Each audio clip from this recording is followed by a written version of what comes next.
This amendment is based on a bill that I have introduced in the past to provide additional protections to military servicemen and women on active duty. Missed payments are one of the top reasons that military families go into debt, and delinquent indebtedness is the #1 reason the Department of Defense denies or revokes security clearances for service members. My amendment would allow active duty military service members to provide consumer reporting agencies with contact information so that they can notify the consumer of negative information reported when the consumer is on active duty.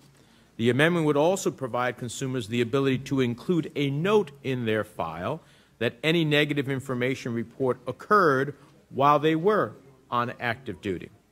The amendment protects consumers from any adverse consequences, such as credit denials or changes in the terms of service, bless you, solely on the basis, bless you, third time you got to vote with me, solely on the basis of the consumer providing notice of active duty status.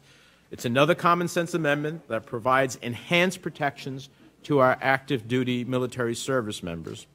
And from the description of the credit monitoring services that the chairman referenced at the beginning of the markup, while I haven't had an opportunity to review the full text, that provision appears to be missing two key important protections.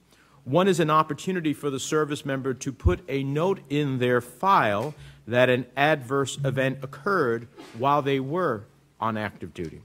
And the second is a protection to ensure that service members who elect to receive notifications are not subject to credit denials or changes in their loan terms just because they have made an election to receive such notifications. So I believe this is fully within the spirit I think that everybody could support, and I urge adoption of the amendment, and I would ask for a roll call vote at the appropriate time.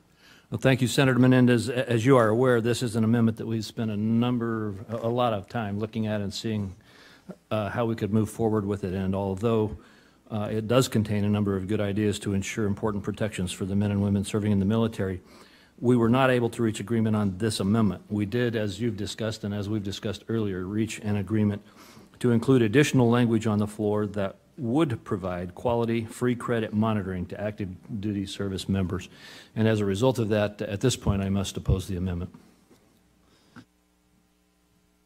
Any further debate? The clerk will call the roll.